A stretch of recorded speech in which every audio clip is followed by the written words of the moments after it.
สวัสดีครับกลับมาพบกันอีกแล้วนะครับกับช anel กินได้อร่อยด้วยเดี๋ยววันนี้เราจะมาทำสาคูเปียกลำไยมะพร้าวอ่อนกันครับวันนี้ผมก็จะมีเป็นสาคูเม็ดเล็กครับนี่เลือกแบบเม็ดเล็กมานะครับลำไยสดเนื้อมะพร้าวอ่อนใบเตยน้ำมะพร้าวน้ำตาลทรายเกลือหัวกะทิวันนี้ผมใช้เป็นกะทิสดนะครับแล้วก็น้ำเปล่าครับก่อนอื่นก็ลำไยครับอันนี้ให้เราล้างทำความสะอาดให้ดีนะครับเสร็จแล้วเรามาแกะคว้านเอาเนื้อก่อนเลยครับวิธีการแกะง่ายๆครับผมจะใช้เป็นด้ามช้อนครับอันนี้สำหรับใครที่ต้องการแกะให้เป็นเม็ดกลมๆครับใช้ด้ามช้อนเจาะลงไปตรงขั้วลำไยครับแล้วก็คว้านลงไปเลยครับเราก็จะควักเอาเม็ดลำไยมาได้ง่ายๆเลยครับแล้วก็บีบเนื้อออกมาได้เลยครับง่ายๆเลยครับหรือวิธีการแกะอีกแบบครับถ้าเกิดใครต้องการแกะแบบใช้มีดครับก็ผ่าลงไปอย่างนี้เลยครับวิธีนี้เราจะผ่าครึ่งเนื้อลำไยเลยครับคว้านไปทั่วแล้วก็บีบออกมาได้เลยครับส่วนเม็ดก็เหมือนกันครับเม็ดแล้วก็ควักออกได้เลยง่ายๆ2 วิธีครับแล้วแต่ว่าเราอยากได้เนื้อลำไยที่หน้าตาเป็นแบบไหนครับชอบลูกกลมๆก็ช้อนนี่เลยครับควักไปง่ายๆอย่างนี้เลยครับนี่ก็ให้เราแกะเตรียมให้ได้ปริมาณที่เราต้องการเลยนะครับปริมาณของเนื้อลำไยเนี่ยเราสามารถใส่ได้ตามความชอบเลยนะครับใส่มากก็หอมมากหวานอร่อยครับแนะนำเลยครับใส่เยอะๆเลยอร่อยแน่นอนครับก็นี่เลยครับเราก็จะได้เป็นเนื้อลำไยที่เราแกะไว้เรียบร้อยนะครับหน้าตาสวยงามเลยนะแล้วสังเกตดูนะครับถ้าเกิดเนื้อลำไยมันมีขี้ผงหรือว่าขี้ฝุ่นติดให้เรานำไปล้างน้ำก่อนนะครับแต่อย่างถ้าเกิดเราแกะวิธีนี้เนื้อลำไยจะสะอาดเลยครับไม่จำเป็นจะต้องล้างนะครับเสร็จแล้วก็มาลงมือทำกันเลยครับก่อนอื่นก็ตั้งน้ำให้เดือดก่อนเลยนะครับเปิดเตาแล้วก็น้ำเปล่าครับแล้วก็น้ำมะพร้าวครับอันนี้ใครไม่มีใช้เป็นน้ำเปล่าทั้งหมดเลยก็ได้นะครับแต่เกิดเรามีน้ำมะพร้าวด้วยก็จะช่วยเพิ่มความหอมอร่อยให้กับสาคูเปียกลำไยของเรามากยิ่งขึ้นครับแล้วก็ใบเตยครับล้างทำความสะอาดดีๆนะครับแล้วก็มัดบีบๆสักหน่อยครับจะได้ออกกลิ่นหอมอันนี้ก็ให้เรานำลงไปต้มให้เดือดเลยนะครับแล้วก็ให้ใบเตยออกกลิ่นหอมอยู่ในน้ำก่อนเลยนะใช้เวลาสักครู่หนึ่งนะครับตอนนี้พอเราต้มน้ำเดือดมาได้สักครู่ครับกลิ่นของใบเตยก็จะหอมลงไปอยู่ในน้ำแล้วนะครับอันนี้ก็ให้เราใส่เป็นสาคูเม็ดเล็กลงไปได้เลยครับวันนี้ผมใช้ทั้งหมดครึ่งถุงนะครับประมาณ200 กรัมนะเราใส่ตอนที่น้ำเดือดจัดนะครับเป็นเทคนิคเลยนะใส่ลงไปเสร็จแล้วก็คนเลยครับอย่าให้เม็ดสาคูเกาะกันแล้วก็อย่าให้เกาะก้นหม้อด้วยครับสำหรับใบเตยครับถ้าเกิดใครจะช้อนออกก่อนเลยก็ได้เหมือนกันนะครับหรือว่าจะไว้ช้อนให้ออกทีหลังก็ได้นะคนสักครู่ครับการไม่ให้เม็ดสาคูเขาเกาะกันครับใช้ไฟแรงเลยนะครับให้น้ำเดือดเลยนะคนแล้วก็ปล่อยไว้สักครู่ก็ได้ครับแต่ว่าเราต้องคอยหมั่นคนนะครับเพราะว่าเดี๋ยวสาคูเขาจะเกาะก้นหม้อแล้วทำให้ติดก้นหม้อไหม้ได้ง่ายเลยครับตอนนี้หอมมากครับกลิ่นของใบเตยกับน้ำมะพร้าวนี่เข้ากันได้ดีเลยพอเดือดดีแล้วก็ลดไฟลงเป็นไฟกลางได้ครับขั้นตอนนี้ให้เราต้มเม็ดสาคูไปเรื่อยๆก่อนนะครับให้เม็ดสาคูเขาเริ่มสุกแบบที่เราต้องการก่อนนะเราอย่าเพิ่งใส่น้ำตาลลงไปตอนนี้นะครับเพราะว่าเกิดเราใส่น้ำตาลลงไปเลยจะทำให้ความหวานจากน้ำตาลไปรัดตัวเม็ดสาคูครับเม็ดสาคูเขาจะไม่สุกเข้าไปข้างในนะครับนี่สำคัญเลยนะสำหรับวันนี้ผมจะต้มสาคูแบบที่ทั่วไปนิยมทานครับคือเขาจะเป็นเหมือนตากบขาวๆอยู่ข้างในหน่อยนะครับไม่ได้สุกไปนิ่มทั้งหมดทั้งเม็ดนะครับแต่ถ้าใครอยากต้มสาคูให้สุกใสนุ่มทั้งเม็ดผมมีวิธีอยู่ครับเดี๋ยวผมจะทำคลิปเพิ่มเติมให้นะครับอันนั้นก็จะต้มได้รวดเร็วครับใช้เวลาต้มไม่นานแถมได้เม็ดสาคูที่สุกนุ่มเข้าไปถึงข้างในเลยครับอันนี้แบบทั่วไปที่เขานิยมทานกันก่อนครับ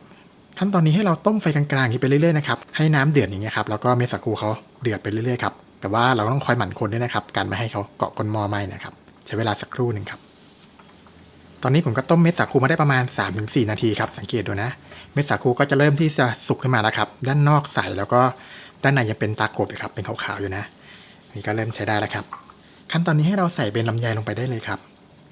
ปริมาณในลำไยนี้ตามความต้องการเลยนะผมชอบทานแบบให้มีลำไยเยอะๆครับหอมอร่อยใส่ได้ตามความชอบเลยคอยหมั่นคนเป็นระยะด้วยนะครับการไม่ให้สาคูเกาะก้นหม้อนะครับเรายังไม่ได้ใส่น้ำตาลนะครับเรารอให้เม็ดสาคูเริ่มจะสุกแบบที่เราต้องการก่อนนะอันนี้ให้เราสังเกตปริมาณของน้ำด้วยนะครับถ้าเกิดใครชอบทานสาคูเปียกที่ไม่ได้ข้นมากให้ใส่ปริมาณน้ำเยอะหน่อยครับเพราะว่าเดี๋ยวเวลาที่เราต้มเสร็จแล้วตัวเม็ดสาคูเขาจะดูดน้ำซึมเข้าไปอีกครับทำให้เขาพองขึ้นมานะมันจะทำให้ตัวสาคูของเราข้นมากยิ่งขึ้นครั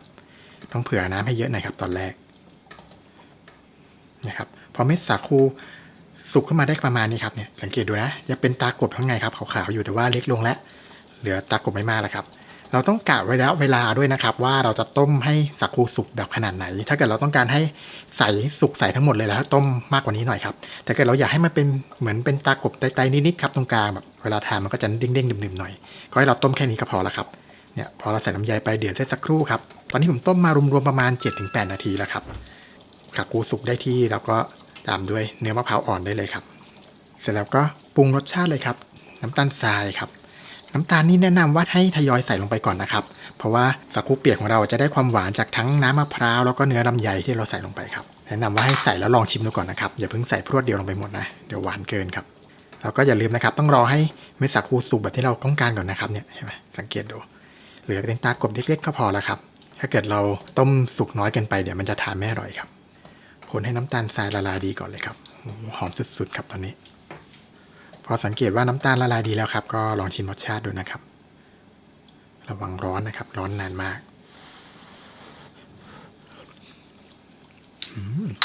หวานกำลังดีแล้วเดี๋ยวผม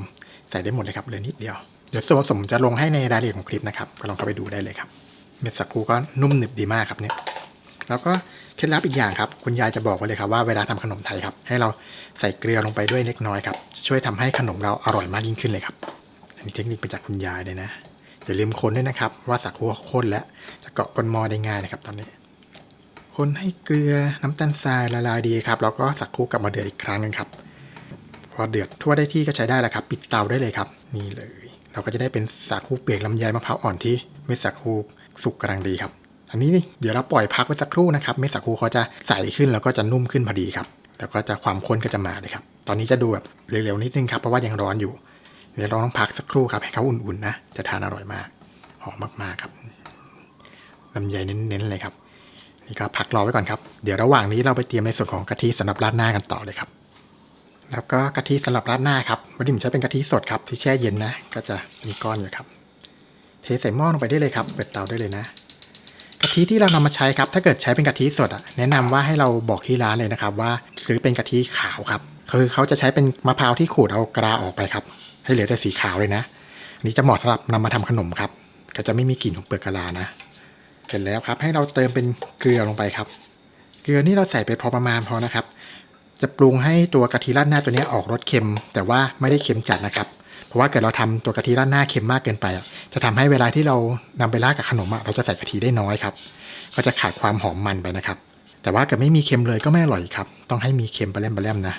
กะทินี่ถ้าเกิดใช้เป็นกะทิสดครับก็แนะนำว่าใครชอบมันๆใช้เป็นหัวล้วนๆเลยได้นะครับแต่เกิดใครไม่ชอบให้มันมากเกินไปเราสามารถผสมในส่วนของหางกะทิลงไปเพิ่มก็ได้ครับหรือเกิดใครใช้เป็นกะทิสำเร็จรูปครับก็ใช้เป็นกะทิสำเร็จรูปได้เหมือนกันนะครับทำเหมือนกันเลยใส่เกลือลงไปแล้วค่อยหมั่นคนด้วยนะครับ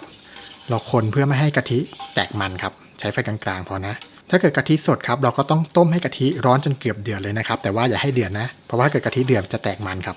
เดี๋ยวแตกมันแล้วไม่อร่อยครับแต่เกิดเราต้มไม่ร้อนพอจะทำให้กะทิบูดได้ง่ายครับเพราะว่าเป็นกะทิสดนะต้องให้ร้อนจัดแต่ว่าไม่ต้องเดือดครับ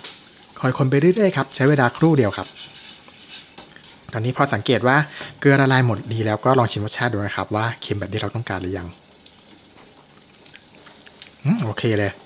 ให้มีรสชาติเค็มปลาแรมค่อนข้างเยอะนิดนึงครับแต่ว่าอย่าให้เค็มจัดครับกะว่าเราราดกับตัวขนมเราได้พอดีครับหอมมันดีมากคนไปเรื่อยๆครับครู่เดียวครับให้กะทิร้อนจัดเลยนะเนี่ยครับพอเราสังเกตว่ากะทิร้อนจัดเราก็เริ่มเดือดเป็นฟองละเอียดครับขอบหม้ออย่างเงี้ยแปลว่าร้อนนาทีแล้วปิดเตาได้เลยครับไม่ต้องรอจนเดือดขึ้นมานะนี่เลยเสร็จเรียบร้อยแล้วครับกะทิสำหรับราดหน้าครับนี่หอมมันครับทำง่ายมากก็นี่เลยครับเสร็จเรียบร้อยแล้วสาคูเปียกลำไยมะพร้าวอ่อนครับสาคูก็สุกกำลังดีเลยครับแล้วก็ความข้นหนืดนี่พอดีเลยนะกลิ่นหอมดีมากครับหน้าตาก็ดูน่ารับประทานสุดๆเลยครับแล้วก็กะทิที่เราทำไว้เมื่อสักครู่ครับหอมมันเข้มข้นเลยครับนี่ก็ราดลงไปได้เลยนะครับนี่เลยครับสาคูนุ่มหนึบหอมทานกับเนื้อลำไยแล้วก็มะพร้าวอ่อนครับน่าทานมากเดี๋ยวเรามาลองชิมกันดูเลยนะครับก็นี่เลยครับสาคูเปียกลำไยมะพร้าวอ่อนครับน่าทานมากเม็ดสาคูนุ่มหนึบดีมากครับแล้วก็หอมกลิ่นของมะพร้าวอ่อนกับลำไยครับทานคู่กับกะทิเค็มๆมันๆครับอร่อยลงตัวสุดๆเลยครับขออีกคำนะมะพร้าวอ่อนเลยครับ